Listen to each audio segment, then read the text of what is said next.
ट्यूबेट कभी मान लीजिए ये है गर्भाशय, ये क्या है गर्भाशय, और गर्भाशय के दोनों साइड में क्या होता है फैलोपियन ट्यूब होता है, और कुछ इस प्रकार से हमारा फैलोपियन ट्यूब्स होता है।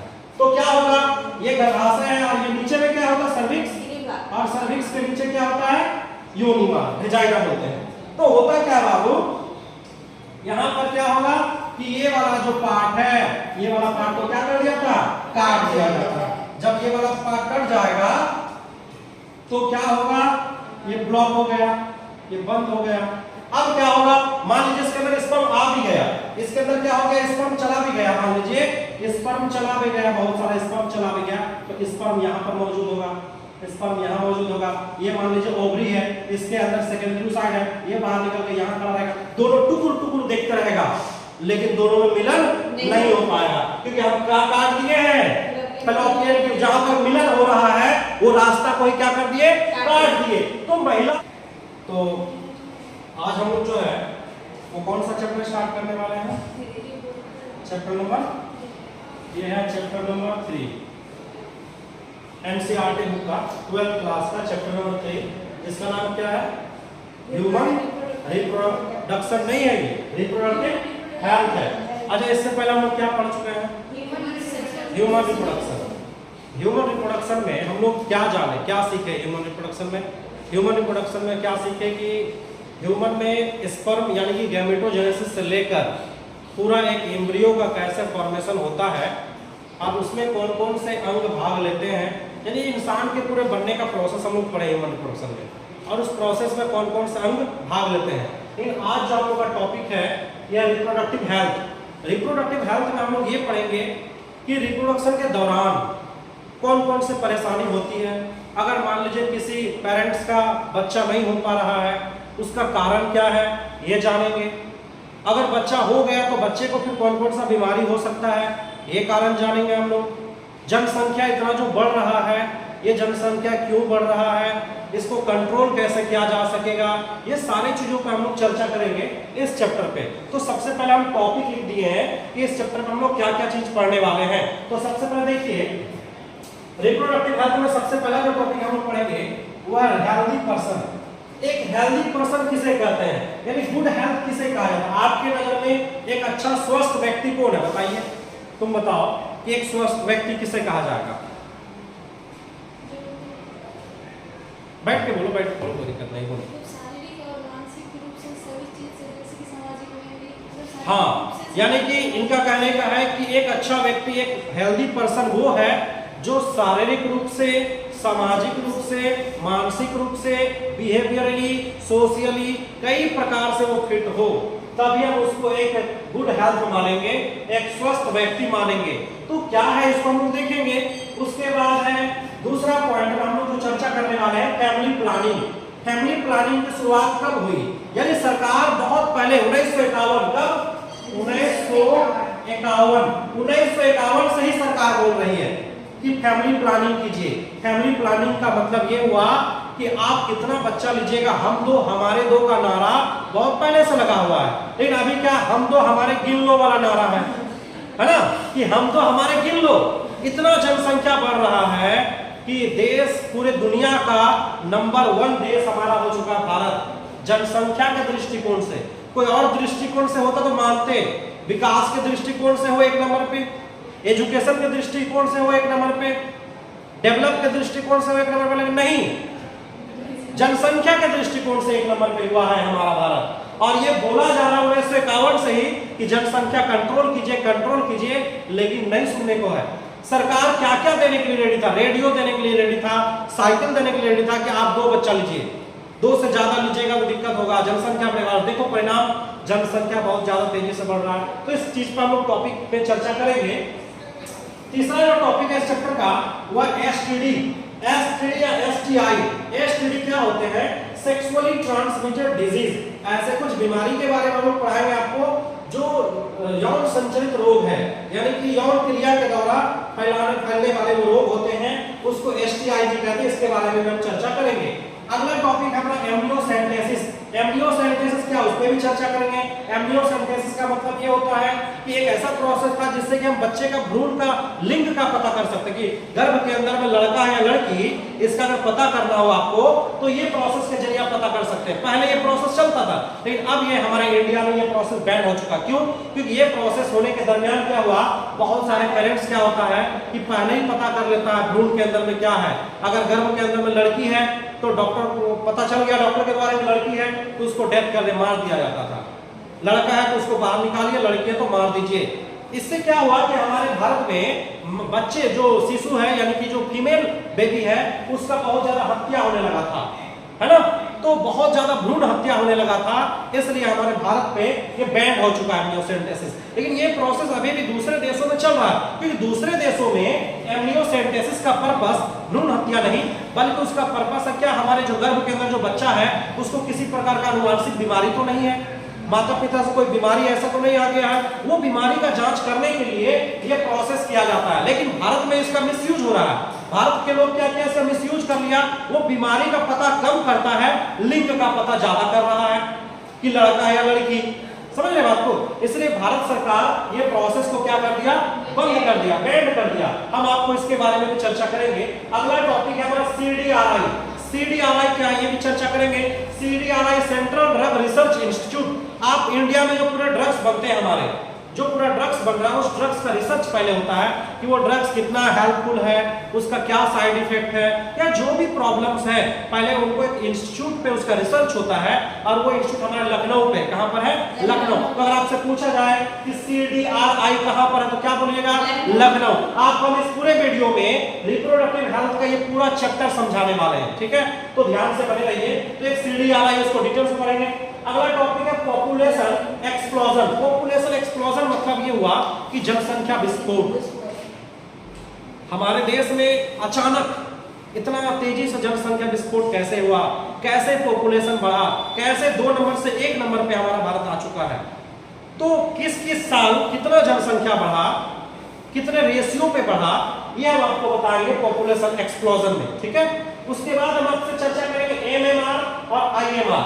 MMR क्या होता है, IMR क्या होता है। अभी जो MMR है इसका रेट घट चुका है और IMR का रेट भी घट चुका है। बोलोगे सर MMR क्या है? MMR का maternal mortality rate. Maternal mortality rate का मतलब होता है मां की मरने की दर, मां के मरने की दर। और IMR होता है इन्फेंट मोर्टिलिटी रेट, यानी शिशु के मरने की दर। तो पहले जब हमारा मेडिकल साइंस इतना डेवलप नहीं था, तो जब डिलीवरी का टाइम पे हम हॉस्पिटल ले जाते थे बच्चों को, मतलब कि लेडीज को, तो डॉक्टर एक सवाल पूछता था पेरेंट्स से, बताइए माँ को बचाएंगे या बच्चा को बचाएंगे। यानी इतना क्रिटिकल केस हो जाता था ना कि उस टाइम में कुछ ऐसे प्रॉब्लम्स हो जाते थे कि जिसमें से माँ भी मर जाती थी जन्म देने के टाइम पे, हो सकता है बच्चा भी मर जाता था। यानी माँ और बच्चे दोनों का जो मरने का रेट था ना वो बहुत ज्यादा था। लेकिन अब हमारा मेडिकल साइंस डेवलप कर चुका है, अब MMR का रेट क्या हो चुका है, घट चुका है। अब ना मां मर रही है और ना बच्चा मर रहा है। जब ना मां मर रही है और बच्चा मर रहा है तो पॉपुलेशन हमारा एक्सप्लोजन हो रहा है, जनसंख्या बढ़ रहा है। इससे पहले हम पीछे की बात करें तो जनसंख्या ये सब डेथ हो रहा था तो ऑटोमेटिक जनसंख्या घट रहा था। लेकिन अभी क्या हो रहा है, MMR भी ज्यादा है, सॉरी कम है, IMR भी क्या है, कम है। यानी मां भी नहीं मर रही है, बच्चे भी नहीं मर रहे हैं। इससे हमारा जनसंख्या और धीरे धीरे क्या हो रहा है, बढ़ रहा है। तो अब अगला टॉपिक जो हम चर्चा करेंगे उसका नाम है बर्थ कंट्रोल मेथड्स। यानी ऐसा कौन कौन सा प्रोसेस है जिसके जरिए हम जनसंख्या को कंट्रोल कर सकते हैं। यानी कि स्त्री और पुरुष के बीच में शारीरिक संबंध तो बनेगा, लेकिन आप ऐसा क्या टेक्निक का यूज कीजिएगा जिससे प्रेगनेंसी ना हो। बहुत सारे पेरेंट्स को, बहुत सारे जो स्त्री पुरुष है वो लोग को ऐसा पूछा जाता है कि बताइए आपका बच्चा कैसे हुआ, तो उनका एक सवाल कभी कभी कुछ ऐसे बोलते हैं कि हमको पता नहीं, हम चाहते नहीं थे, हो गया, हम बच्चा लेना नहीं चाहते थे फिर भी हो गया। मतलब उसको बोलते हैं अनवांटेड प्रेगनेंसी। अनवांटेड प्रेगनेंसी का मतलब अनचाहा बच्चा। वो चाह रही थी कि बच्चा ना हो लेकिन फिर भी बच्चा हो गया। इसका मतलब ये हुआ कि उसको सही जानकारी नहीं है कि किस टाइम्स पे, कौन से ड्यूरेशन पे अगर शारीरिक संबंध बनाए तो बच्चा होगा और कौन से ड्यूरेशन पे शारीरिक संबंध ना बनाए तो बच्चा नहीं होगा। ये उसको जानकारी नहीं है। तो ऐसा कौन कौन सा मेथड है जिसको इस्तेमाल करके बच्चे का फॉर्मेशन नहीं हो सकता है, वो आपको हम बताएंगे बर्थ कंट्रोल मेथड पे, ठीक है। अगला टॉपिक हमारा है एमटीपी। एमटीपी क्या होता है? Medical termination of pregnancy. Medical termination of pregnancy क्या है कि गर्भ के अंदर ही जो बच्चे होते हैं, शिशु होते हैं, उसको मार देना। आज हमारे इंडिया में बहुत सारे ऐसे बच्चे गर्भ के अंदर मर रहा है। इसके पीछे कारण क्या है? इसके पीछे कारण है कि अनवांटेड प्रेगनेंसी। अनवांटेड प्रेगनेंसी का मतलब आज हमारे इंडिया में लव का बहुत ज्यादा चर्चा चल रहा है। स्त्री पुरुष के बीच में लव बहुत अफेयर चल रहा है। लव अफेयर में क्या होता है कि जो स्त्री जो होते हैं उसके अंदर में अनवांटेड प्रेगनेंसी आ जाती है, यानी कि वो प्रेग्नेंट अवस्था में चली जाती है, वो प्रेग्नेंट हो जाती है। जब वो प्रेग्नेंट हो जाएगी तो ऐसे कंडीशन, उसका तो शादी हुआ नहीं है तो वो बेबी लेना नहीं चाहेगी, तो डॉक्टर के पास जाएगी, मेडिकल जाएगी, मेडिकल में बोलेगी सर दीजिए हमको दवाई दीजिए प्रेगनेंसी मारने के लिए, बच्चा मारने के लिए। तो जब वो बच्चे को लगभग 3 महीने के बच्चे को अगर मार रहा है वो, तो एमटीपी कहलाता है, मेडिकल टर्मिनेशन ऑफ प्रेगनेंसी। मतलब दवाई के द्वारा आप प्रेगनेंसी को खत्म कर रहे हैं। टर्मिनेशन का मतलब होता है खत्म करना। तो इंडिया में अभी बहुत ज्यादा ये एमटीपी हो रहा है। अब बोलोगे सर कैसे पता चला कि इंडिया में तो ज्यादा, क्योंकि जो मार रहा है वो तो बता नहीं रहा है किसी को। तो जो मार रहा बच्चे को, गर्भ के अंदर जो बच्चा को मार रहा है, वो तो किसी को बोलेगा नहीं कि हम मार रहे हैं। तो पता कैसे? मारने के लिए जो दवाई लाएगा कहां से लाएगा? मेडिकल से। मेडिकल में एमटीपी के लिए जो दवाई होगा वो बहुत ज्यादा बिक्री हो रहा है, इंडिया में बहुत ज्यादा सेलिंग हो रहा है, उसका प्रोडक्शन बहुत ज्यादा आ रहा है। उसके प्रोडक्शन रेट को देखते हुए ये पता लगाया गया कि इंडिया में बहुत ज्यादा मात्रा में एमटीपी हो रहा है, बहुत ज्यादा मात्रा में गर्भ को मारा जा रहा है, गर्भ के अंदर जो बच्चा उसको मारा जा रहा है। समझ रहे बात को? और इसलिए मारा जा रहा है कि वो अनवांटेड प्रेगनेंसी है, वो महिला नहीं चाहती थी कि बच्चा हो, लेकिन फिर भी बच्चा हो चुका है, तो उसको क्या करेगी? वो मार देगी। इसी को हम लोग बोलते हैं एमटीपी। और लास्ट टॉपिक जो हम लोग पढ़ने वाले हैं वो है एआरटी। एआरटी क्या होता है? असिस्टेड रिप्रोडक्टिव टेक्नोलॉजी या टेक्निक। असिस्टेड रिप्रोडक्टिव टेक्निक क्या है? ये ऐसा टेक्निक है जिस टेक्निक में हम आपको बताएंगे अगर किसी पेरेंट्स का, अगर किसी स्त्री पुरुष का किसी कारणवश कोई भी प्रॉब्लम हो बच्चे ना होने के लिए, चाहे उसका गैमेट्स मोटाइल नहीं है, या उसका फेलोपियन ट्यूब ब्लॉकेज है, या उसका यूट्रस में कोई प्रॉब्लम है, किसी भी प्रकार का प्रॉब्लम्स का सॉल्यूशन देता है एआरटी। एआरटी एक टेक्निक्स है और अवेयर करवाता है, ये जानकारी आपको देता है कि ऐसा कौन कौन सा टेक्निक है आज मेडिकल साइंस में जिसकी मदद से हम बच्चे का निर्माण करवा सकते हैं। अगर मान लीजिए स्पर्म आपके ओवम के अंदर नहीं घुस पा रहा है, स्पर्म के हेड जो एक्रोसोम है उसमें पावर नहीं है, तो आज डॉक्टर मेडिकल साइंस इतना डेवलप कर गया कि स्पर्म को ओवम के अंदर घुसा के भी दे रहा है। उसको आईसीएसआई के नाम से जानते हैं, आईसीएसआई ऐसा नहीं मानते हो, इंटरसाइटोप्लाज्मिक स्पर्म इंजेक्शन बोलते हैं उसको। तो ये सारे टॉपिक का हम चर्चा करने वाले हैं। तो सबसे पहले टॉपिक पे चर्चा होगा हमारा क्या? Healthy person. तो हेल्दी पर्सन क्या है? बताया जा रहा है कि एक जो हेल्दी पर्सन होते हैं,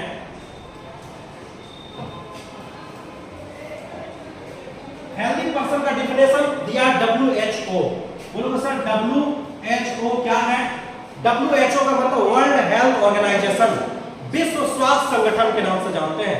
ये जो संगठन है ये पूरे विश्व में काम करता है, वर्ल्ड पे काम करता है, यानी कि कोई भी टैबलेट्स हो, कोई भी मेडिसिन हो, या किसी भी प्रकार के हेल्थ से जुड़ा हुआ कोई अवेयरनेस हो, सबसे पहले इनके द्वारा पारित होता है, ये उसको एक्सेप्ट करता है, तब जाके वर्ल्ड पे, तब जाके पूरी दुनिया में वो चीज फैलता है। तो WHO के अनुसार, WHO का फुल फॉर्म क्या होगा? World health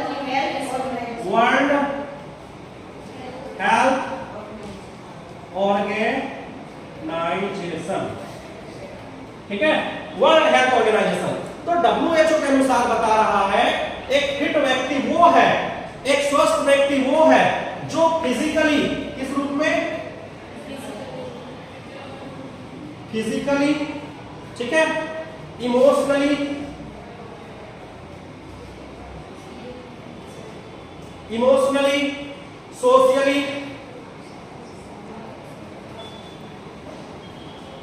socially, behaviourally,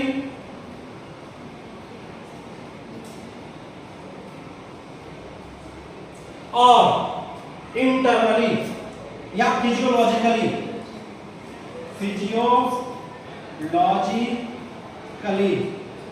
fit हो, उसी को हम लोग इज कॉल्ड हेल्दी पर्सन।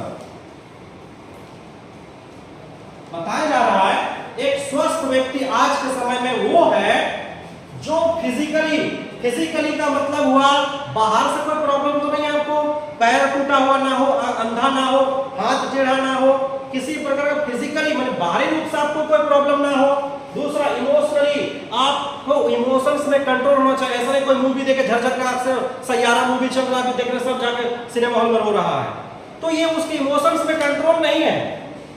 वो किसी को थोड़ा सा दर्द हो गया, थोड़ा सा रोने लग गया, दैट मींस आपको इमोशंस में कंट्रोल नहीं है। जब आप इमोशनली फिट नहीं है, किसी भी चीज को देखकर आप अनबैलेंस हो रहे हैं, डिसबैलेंस हो जा रहे हैं, तो आप फिट नहीं है।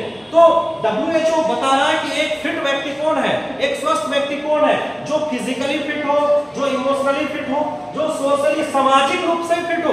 समाज में आपको किस नजर से देख रहा है, आप सामाजिक पर्सन होना चाहिए, सामाजिक तत्व होना चाहिए, आप असामाजिक तत्व नहीं बने। असामाजिक तत्व का मतलब समाज के अंदर में किसी प्रकार का ऐसा कार्य जिससे हमारे समाज के लोगों को नुकसान पहुंचे, जिससे हमारे समाज के लोग हमसे दुखी हो, तब आप फिट नहीं है। फिट का मतलब ये नहीं कि हमको कोई बीमारी नहीं है, हम बहुत अधिक खेल रहे हैं, दौड़ रहे हैं, कूद रहे हैं, हम स्वस्थ व्यक्ति हैं। बायोलॉजी के दृष्टिकोण से आप स्वस्थ नहीं है, तो स्वस्थ तभी कहलाएंगे जब फिजिकली, इमोशनली, सोशली, बिहेवियरली आपका बिहेवियर भी अच्छा होना चाहिए। आपका जिसके साथ जो रिश्ता है उसी रिश्ता में उसको देखिए। आपके साथ जिसका जो रिश्ता है, अगर उस रिश्ता के अलावा आप उसको गलत नजर से देख रहे हैं, आपका नजरिया खराब है, तो भी आप फिट नहीं है। आपका बिहेवियर भी अच्छा होना चाहिए। और इसके साथ साथ फिजियोलॉजिकली का मतलब हुआ बॉडी के अंदर किसी प्रकार का प्रॉब्लम्स ना हो, तभी आपको जो है एक हेल्दी पर्सन माना जाएगा। बात समझ में आया? तो ये चीज तो हमारा हेल्दी पर्सन हो गया। उसके बाद हम लोग किस पे चर्चा किए थे, उसमें क्या, फैमिली प्लानिंग। अब फैमिली प्लानिंग के बारे में हम लोग चर्चा करेंगे, है ना। तो फैमिली प्लानिंग क्या है उसको देखिएगा ध्यान से जरा सा।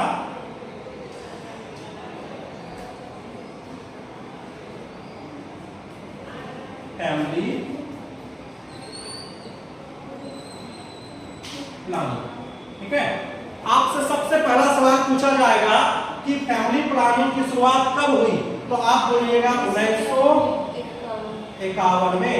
1951 में फैमिली प्लानिंग की शुरुआत हुई। फैमिली प्लानिंग का मतलब क्या, पर्पस क्या है? अगर तुमसे कोई पूछता है कि बताइए पर्पस बताइए, क्या बताइए, पर्पस बताइए, किसका पर्पस, फैमिली प्लानिंग का, तो फैमिली प्लानिंग का पर्पस है बर्थ कंट्रोल। क्या है? Birth control. बर्थ कंट्रोल यानी जनसंख्या कंट्रोल करने बोल रहा था सरकार 1951 से ही, और आज हो चुका है हमारा 2025, लेकिन कोई नहीं सुन रहा है, कोई नहीं सुन रहा है। कितना साल हो गया जोड़ के बताइए? 1951 से बोला जा रहा है, यानी 49 साल पहले, और यहां पर हो गया 25 साल। 49 और 25 कितना हो गया? 49 और 25 74, यानी 74 साल से हमारा सरकार बोल रहा है कि बर्थ कंट्रोल कीजिए। इस 74 साल में कंट्रोल कर क्या करेगा? वो दुनिया का नंबर 1 बन चुका है। बोलता हमको कंट्रोल नहीं करना है, जनसंख्या आगे बढ़ाते जाइए, आगे बढ़ाते जाइए। लेकिन सरकार सुनिए ध्यान से, उस टाइम पे क्या हुआ था, बोलता अगर आप बोलोगे उस टाइम पे बर्थ कंट्रोल के लिए सरकार क्या साझा कर रहा था, क्योंकि उस टाइम पे बर्थ कंट्रोल के कंडोम्स वगैरह नहीं बना था, कोई मार्केट्स में ऐसा पिल्स नहीं बना था, कोई दवाई नहीं बना था कि दवाई खा के जो है बच्चा नहीं होगा या फर्टिलाइजेशन नहीं होगा। उस टाइम पे एक प्रोसेस था, उसका नाम था नसबंदी। क्या बोलते हैं? नसबंदी, नसबंदी बोलते थे, ठीक है। उसको इंग्लिश में बोलते हैं स्टेरिलाइजेशन। स्टेरिलाइजेशन, स्टेरिलाइजेशन क्या होता है, नसबंदी क्या होता है?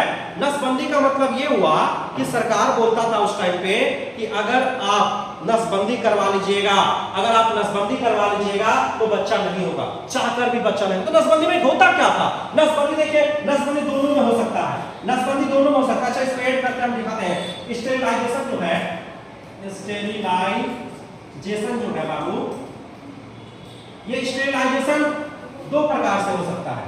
कितने प्रकार से? 2 प्रकार से। अगर मान लो मेल, अगर मान लो लड़का मेल, अगर लड़का में स्टेरिलाइजेशन हो रहा है, अगर मतलब लड़का नसबंदी करवा रहा है, कौन करवा रहा है? तो अगर लड़का नसबंदी करवाएगा तब इसको बोलते हैं, क्या जानती हो? इसको बोलते हैं वैसेक्टोमी। क्या बोलते हैं? वैसेक्टोमी। क्या बोलते हैं? वैसेक्टोमी। अगर लड़की नसबंदी करवा रही है तब उसको बोलते हैं ट्यूबेक्टोमी। क्या बोलते हैं? ट्यूबेक्टोमी। लेकिन गांव के लोगों को क्या समझ में आता? वैसेक्टोमी। क्या समझ में आएगा? ट्यूबेक्टोमी। डायरेक्ट बोलता है नसबंदी करवा लीजिए। क्या करवा लीजिए? नसबंदी। तो एक्चुअली में नसबंदी का मतलब होता है वैसेक्टोमी और ट्यूबेक्टोमी। अब बोलोगे सर वैसेक्टोमी में क्या चीज काटा जाता है? नसबंदी में कुछ तो काटा जाता होगा। तो ध्यान से देखिए, जरा मान लीजिए कि ये लड़का का सिस्न है। क्या है? जिसको हम पेनिस कहते हैं। और मान लीजिए कि ये वाला है ब्रिसन। क्या है? ब्रिसन। ठीक है, ये वाला क्या है? ब्रिसन है। अब क्या होता है कि ब्रिसन से एक पतला से इस तरह सा पाइप जो है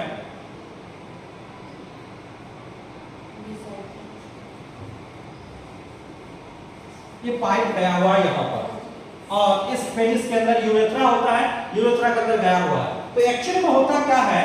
एक्चुअली में होता है कि ये जो हमारा पाइप है, इस पाइप को ही ब्रेक कर दिया जाता है। इस पाइप को ही क्या कर दिया जाता है? ब्रेक कर दिया जाता है। ठीक है,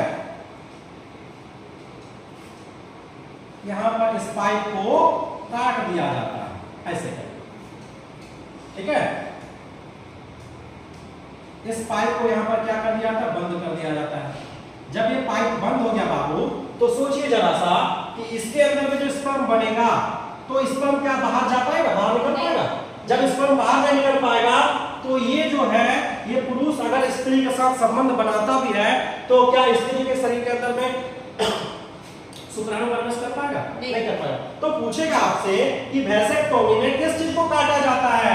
तो वैसेक्टोमी में कहा जाता है भास डिफरेंस। भास डिफरेंस को काट दिया जाता है। समझ गई बात को? अब बोलो सर ट्यूबेक्टोमी में किसको काटा जाता है? तो जरा ट्यूबेक्टोमी को आपको दिखा देते हैं। ट्यूबेक्टोमी मान लीजिए ये है गर्भाशय। ये क्या है? गर्भाशय। और गर्भाशय के दोनों साइड में क्या होता है? फैलोपियन ट्यूब होता है। और कुछ इस प्रकार से हमारा फैलोपियन ट्यूब्स होता है। तो क्या होगा? ये गर्भाशय है और ये नीचे में क्या होता है? सर्विक्स। और सर्विक्स के नीचे क्या होता है? योनिमा, वेजाइना बोलते हैं। तो होता क्या बाबू, यहां पर क्या होगा कि ये वाला जो पार्ट है, ये वाला पार्ट को क्या कर दिया था? काट दिया जाता है। जब ये वाला पार्ट कट जाएगा तो क्या होगा? ये ब्लॉक हो गया, ये बंद हो गया। अब क्या होगा? मान लीजिए इसके अंदर स्पर्म आ भी गया, इसके अंदर क्या हो गया? स्पर्म चला भी गया। मान लीजिए स्पर्म चला भी गया, बहुत सारा स्पर्म चला भी गया, तो स्पर्म यहाँ पर मौजूद होगा, स्पर्म यहाँ मौजूद होगा। ये मान लीजिए ओवरी है, इसके अंदर सेकेंडरी साइड है, ये बाहर निकल के यहाँ खड़ा रहेगा। दोनों टुकुर टुकुर देखते रहेगा, लेकिन दोनों में मिलन नहीं हो पाएगा, क्योंकि हम क्या काट दिए हैं? Fallopian tube. जहां पर मिलन हो रहा है वो रास्ता को ही क्या कर दिए? काट दिए। तो महिला में ये चीज को काटा जाता है, उसको क्या बोलते हैं? इसको क्या बोलते हैं बाबू? इसको बोलते हैं फैलोपियन ट्यूब। क्या बोलते हैं? फैलोपियन ट्यूब बोलते हैं। कोई दिक्कत? तो आपसे समझ में आ गया कि नसबंदी अगर लड़का करे तो लड़का अगर नसबंदी करे तो वैसेक्टोमी, अगर लड़की कर रही है तो ट्यूबेक्टोमी। वैसेक्टोमी में क्या काटा जा रहा है? भास डिफरेंस काटा जा रहा है। ट्यूबेक्टोमी में क्या काटा जा रहा है? फैलोपियन ट्यूब्स काटा जा रहा है। आप समझ गए फैमिली प्लानिंग? अब फैमिली प्लानिंग में हम लोग और किस चीज को देखे थे? उसके बाद क्या पढ़ेंगे? एसटीडी। क्या पढ़ेंगे उसके बाद? एसटीडी। अब लोग एसटीडी क्या होता है? एक चीज हम समझ लेते हैं। एसटीडी क्या होता है? एसटीडी, एसटीडी का फुल फॉर्म होता है तुम्हारा जाकर सेक्सुअली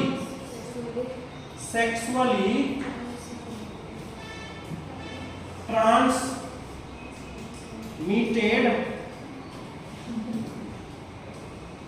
डिजीज। क्या बोलते हैं? सेक्सुअली ट्रांसमिटेड डिजीज, या कभी कभी इसको एसटीआई के नाम से भी जाना जाता है। एसटीआई इसको बोलते हैं, एसटीआई को सेक्सुअली ट्रांसमिटेड इन्फेक्शन। क्या बोलते हैं? Sexually transmitted infection. तो अब बोलोगे सर कौन कौन सा बीमारी है जो एसटीडी है। तो पहले एसटीडी का डिफिनेशन समझ लीजिए कि डिफिनेशन क्या होगा इसका। डेफिनेशन एसटीडी का डेफिनेशन क्या होगा, बताइए जरा सा, आप ही लोग बताइए। Sexually transmitted disease. Those disease which are transmitted through the sexual intercourse. Those disease are transmitted through the sexual intercourse. यानी संभोग क्रिया के दौरान एक व्यक्ति से दूसरे व्यक्ति में जो बीमारी पहुंचता है उसी बीमारी को एसटीडी के नाम से जानते हैं। समझ रही है बात को। तो क्या लिखेंगे कि those disease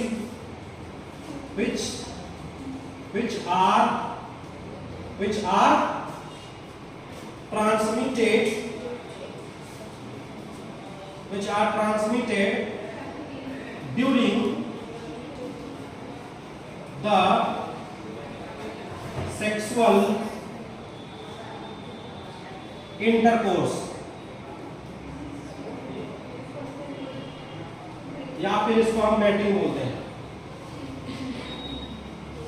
यानी सेक्सुअल इंटरकोर्स के दौरान अगर कोई बीमारी फैल रहा है, एक पर्सन से दूसरे पर्सन में जा रहा है, तो उस बीमारी को हम क्या कहते हैं, एसटीडी कहते हैं। बात समझ में आ रहा। अब एसटीडी जो होता है, कई प्रकार के एसटीडी होते हैं, ठीक है।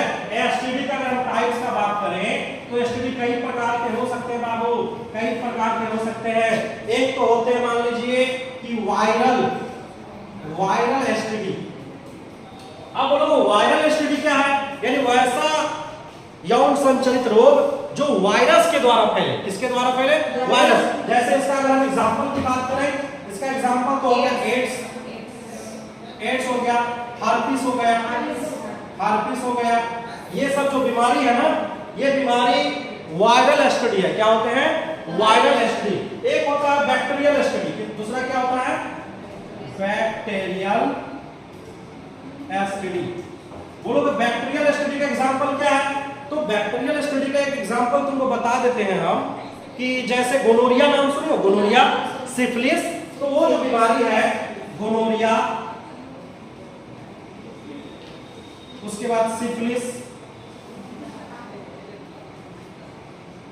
ये सब जो बीमारी है ये बैक्टीरियल एसटीडी है, ठीक है। और एक होता है प्रोटोजोन्स एसटीडी। प्रोटोजोन्स एसटीडी भी होता है। इसमें कुछ बीमारी आता है, जैसे कि तुम्हारा एक है ल्यूकोरिया, जिसको हम बोलते हैं, क्या बोलते हैं, वेजिनिलियसिस के नाम से भी जानते हैं। तो वो जो बीमारी है, तो ये सब बीमारी हमारा क्या है, प्रोटोजोन्स एसटीडी है। तो यहाँ पर चर्चा हम क्या किए, एसटीडी के बारे में चर्चा किए। अब हम लोग का टॉपिक क्या होगा, अब अगला टॉपिक देखते हैं जरा सा, एमनियोसेंटेसिस। तो बोलोगे अब एमनियोसेंटेसिस क्या है, ठीक है। तो हम लोग जानेंगे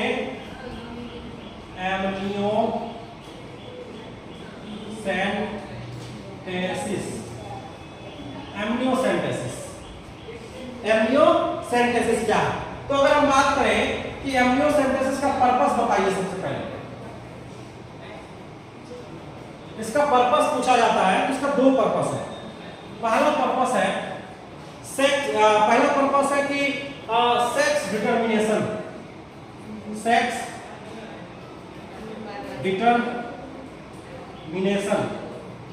बोलोगे सेक्स डिटरमिनेशन मतलब सेक्स, लिंग का पता करना। इससे लिंग का पता किया जा सकता है, ठीक है। और दूसरा क्या है कि जेनेटिक डिसऑर्डर का पता करना। डिटेक्ट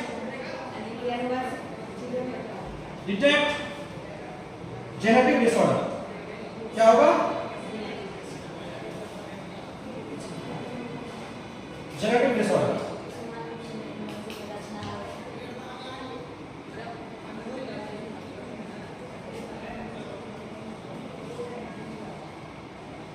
ये दो मेन बड़ा पर्पस है एमनियोसेंटेसिस का, ठीक है।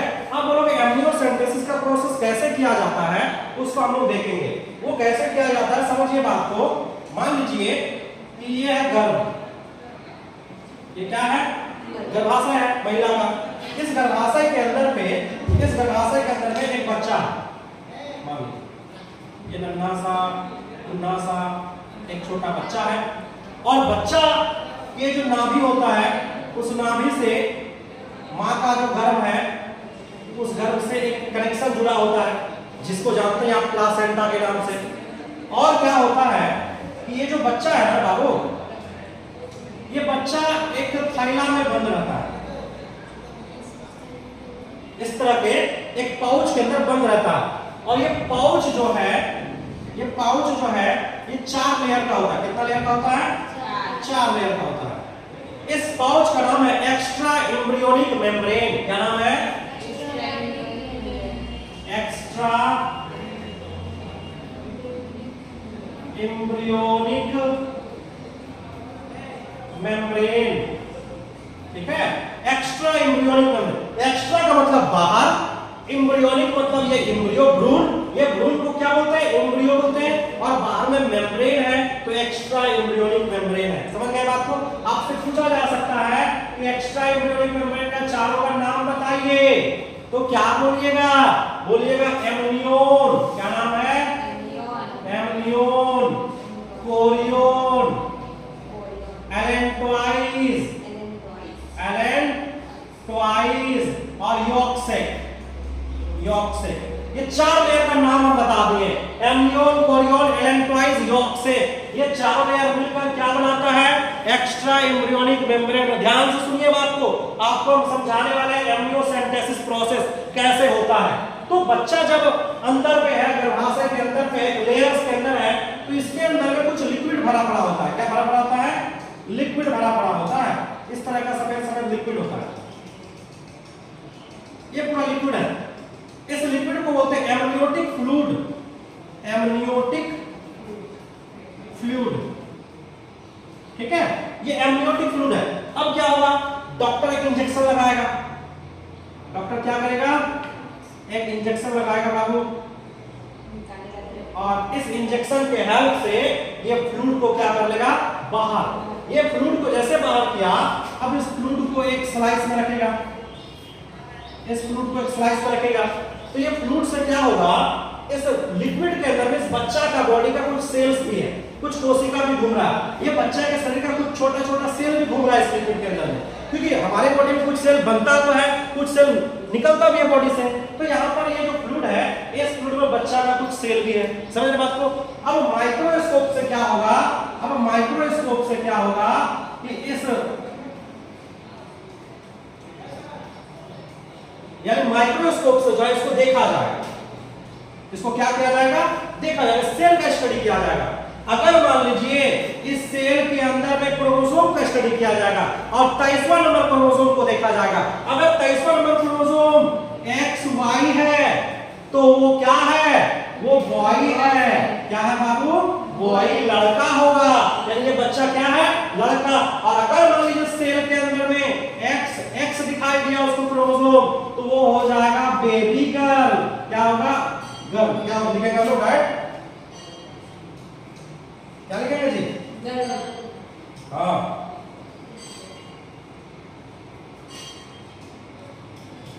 मान लीजिए गर्ल है, लड़की है, तो इस तरीके से जो है हम पता कर ले वो लड़का या लड़की। अब जब क्रोमोसोम का स्टडी कर ही रहा है तो क्रोमोसोम को देख लेगा कि सब क्रोमोसोम ठीक ठाक अरेंज है कि नहीं, कि 2 नंबर का क्रोमोसोम जाकर चौथा नंबर के साथ जुड़ा हुआ है। तो कोई भी क्रोमोसोम जाकर किसके साथ जुड़ जाएगा? गड़बड़ी हो जाएगा। समझ बात को? अगर 13 नंबर के क्रोमोसोम में कोई एक्स्ट्रा क्रोमोसोम जुड़ गया तो बोलेगा टाउ सिंड्रोम। क्या बोलेंगे? Tau syndrome. 18 नंबर के साथ जाकर एक्स्ट्रा जुड़ जाएगा तो एडवांस हो जाएगा। 21 नंबर के साथ जुड़ेगा तो क्लिनफिल्टर हो जाएगा। तो कई प्रकार डाउन सिंड्रोम होगा 21 नंबर के साथ, और 23वां नंबर के साथ जुड़ेगा तो क्लिनफिल्टर होगा। तो ये सब बाद की टॉपिक है, बाद में चर्चा करेंगे। अभी फिलहाल यहाँ पर इस प्रोसेस के जरिए जो है हमारा एम्नियोसेंटेसिस का प्रोसेस पहले किया जाता था, लेकिन अब इंडिया में क्या हो गया? ये हो गया बैन। क्या हो गया बाबू? बैन हो गया बाबू, बंद हो गया। बंद क्यों हुआ? इसका होने लगा मिसयूज। क्या होने लगा? मिसयूज मतलब हुआ कि अब ये गर्भ के अंदर पता करने लगा, जब लड़की का पता चलने लगा तो उसका हो गया भ्रूण हत्या। और जब भ्रूण हत्या होने लगा तो धीरे धीरे इंडिया में लड़कियों की संख्या घटने लग गया था। जब लड़कियों की संख्या घटने लग गया तब दिक्कत होने लगा था लड़का लोगों को, शादी करने के लिए लड़की नहीं मिल रहा है। समझ रहे बात आपको, तो फिर सरकार इसको पूरा का पूरा बंद कर दिया, अब धीरे धीरे बैलेंस हो गया। नहीं समझे बात को? तो एम्ब्रियो सेंटेसिस हो गया क्लियर। अब आगे हम लोग का कौन सा टॉपिक है? CDRI। तो CDRI को देखेंगे, CDRI बोलोगे सर CDRI कहां पर है, या पहले इसका फुल फॉर्म बताइए। फुल फॉर्म CDRI का फुल फॉर्म है central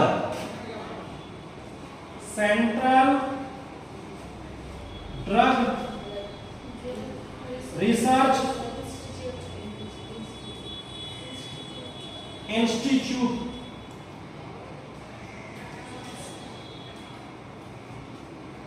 central drug research institute. अब लोकेशन ये कहां पर है बाबू? ये विदेश में है कि हमारे देश में है? सेंट्रल, हमारा सेंट्रल में है ना। तो यहाँ लखनऊ कहां पर है बाबू? लखनऊ में है। ये कहां पर है? लखनऊ इंडिया में है बाबू। कहां पर है? विदेश में नहीं भेज देना इसको। समझ में आया बात को? तो CDRI सेंट्रल ड्रग रिसर्च, हमारे पूरे देश में जो भी ड्रग्स बन रहे हैं, जो भी मेडिसिन बन रहा है, उसका पहले रिसर्च होता है, उसके पहले उसके बारे में अवलोकन किया जाता है, उसका टेस्ट किया जाता है कि वो हमारे लिए यूजफुल है या नहीं है, वो कितना साइड इफेक्ट्स है, ये सारे चीजों का जांच होता है। और वो जांच कौन सा कमेटी करता है? CDRI, जिसका पूरा नाम क्या है? Central drug research institute. ये जब 100% ऑब्जेक्टिव में सवाल पूछा जाता, कई बार पूछा गया है, ये कहां पर है? तो लखनऊ में, एकदम आप याद कर लीजिएगा। अब अगला टॉपिक हमारा क्या है बाबू? Population exploitation.